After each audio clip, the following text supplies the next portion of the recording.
বন্ধুরা, আমার live and cooking চ্যানেলে সবাইকে স্বাগত জানাই। আবার একটা চিকেনের রেসিপি নিয়ে চলে এলাম। দেখো, তাড়াতাড়ি বাটা মশলা দিয়ে করেছি চিকেনের রেসিপি, যেটা খুবই সুস্বাদু হয়েছিল। আর বাটা মশলার টেস্টটা আলাদাই থাকে।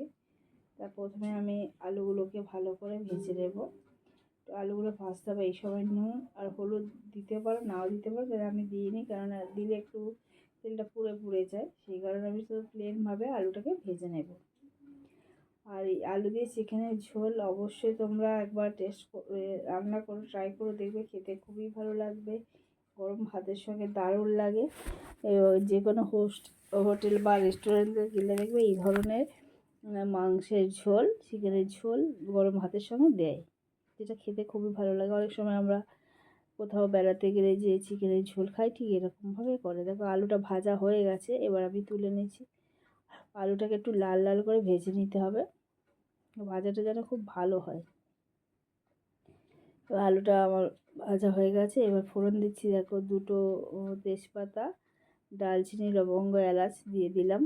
দেওয়ার পরে কুচানো পেঁয়াজ রেখেছিলাম, সেই পেঁয়াজগুলোকে একটু লাল করে ভেজে নেবো। এগুলো ভাজাটা যেন একটু ভালো হয়, পেঁয়াজটা যাতে নরম হয়ে যায় এবং একটু হালকা লাল হয়ে গেলে, দেখো,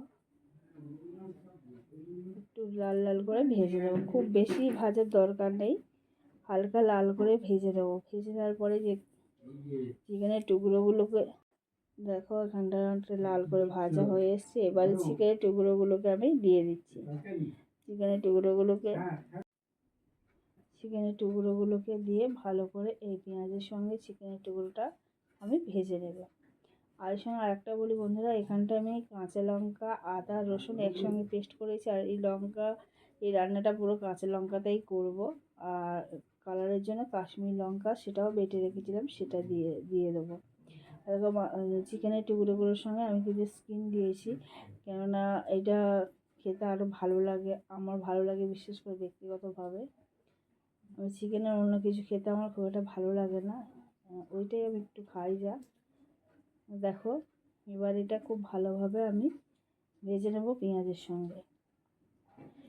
এরকমভাবে চিকেনের রান্না করলে যেটা বাড়ির সবাই খেতে খুব ভালোবাসবে, এবং এটা খেতে খুবই ভালো। আর যেহেতু কাঁচা লঙ্কার টেস্ট হয় খুব ভালো। দেখো, এবার চিকেনের টুকরোগুলোকে ভালো করে মোটামুটি একটু হালকা করে ভেজে নিয়েছি। এবারে যে পেস্টটা করেছিলাম কাঁচা লঙ্কা, আদা, রসুন, আর যেহেতু এখানে কাঁচা লঙ্কা করবো বলে দেখতে পাচ্ছি সবুজ রঙের হয়ে গেছে। এখানে প্রায় আমি 12টার মতো কাঁচা লঙ্কা দিয়েছিলাম, আর এক্সট্রা আমি ঝাল দেবো না। দিয়ে এটা খুব ভালো করে আমি ভেজে দেবো। ভাজা হয়ে গেলে দেখো, এখানে কাশ্মীরি লঙ্কার গুঁড়ো আমি হালকা করে বেটে নিয়েছি। আগে একটু গরম জলে ভিজিয়ে রেখেছিলাম সেই দুটোকে আমি ভেজে নিচ্ছি। এগুলো ভিজিয়ে রেখেছিলাম, সেটাকে আমি বেটে নিয়েছি। বেটে আমি দিয়ে দিলাম। দিয়ে কিছুক্ষণ কষানোর পরে দেখবে এখানটায় কিছুটা তেল ছেড়ে দেবে। তারপর আমি হলুদ গুঁড়ো দিয়ে দেবো, আর স্বাদ অনুযায়ী লবণ দিয়ে দেবো। দিয়ে ভালো করে এটাকে কষাতে হবে। কষালে দেখবে খুব ভালোভাবে তেল ছেড়ে দেবে। আর যেহেতু এটা কাঁচা লঙ্কা হবে, আমি এখানটা অন্য কোনো লঙ্কার ব্যবহার আর করব না, দেখতেই পাচ্ছ। এবং একটু সময় ধরে এটাকে কষতে হবে যাতে ভালো হয়। আর একটা টমেটো কুচিয়ে দিয়ে দিলাম। টমেটোর সঙ্গে ভালো করে কুচিয়ে দেওয়ার, যাতে টমেটোটা গলে যায় সেদিকে লক্ষ্য রাখতে হবে এবং ভালো করে কষতে হবে। তো বন্ধুরা দেখো, এখানে আমি একটু চিকেন মশলা দিয়েছি, যেটাকে তোমাদেরকে একটু সামান্য দেখালাম। দেওয়ার সময় ওটাকে তোলা হয়নি। যাও, এই চিকেন মশলা দিলে এর টেস্টটা আরও বেড়ে যাবে। আর বন্ধুরা, এই যদি চিকেনের রেসিপি ভালো লাগে অবশ্যই লাইক করবে, কমেন্ট করবে, শেয়ার করবে। আর যারা নতুন চ্যানেল আসছে তারা সাবস্ক্রাইব করে পাশে থেকো।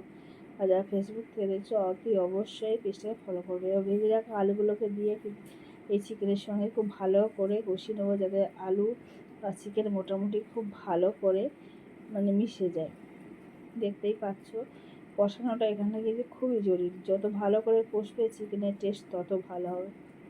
মোটামুটি দেখতেই পাচ্ছ অনেকটা তেল ছেড়ে দিয়েছে এবং খুব ভালোভাবে কষানো এখানটা হয়ে এসেছে। এই অবস্থায় আমরা জল দিয়ে দেবো। আমি সাধারণত গরম জল দিই, কিন্তু আজকে উষ্ণ গরম জল, জলটা বসাতে দেরি হয়ে গেছিলো বলে সামান্য উষ্ণ গরম জল দিয়েছি। দিয়ে আমি কিছুক্ষণ আরও 10 থেকে 12 মিনিটের মধ্যে এটাকে ফুটতে দেবো। কারণ চিকেনটা হচ্ছে যেহেতু গরম জলটা একটু অল্প ছিল, সেই জন্য যেহেতু যদি কখনো চিকেনে গরম জলটা বেশি ফোটানোর দরকার হয় না, অল্প ফোটালেও হয়ে যায়। হ্যাঁ, যেহেতু আমি হালকা উষ্ণ গরম জল দিয়েছি সেটা একটু ফুটতে দেরি হয়েছিল। তো দেখো আমি মোটামুটি জলটা দিয়েছি আলু আর চিকেনটা যাতে ডুবে আছে। এবার ফুটছে দেখো।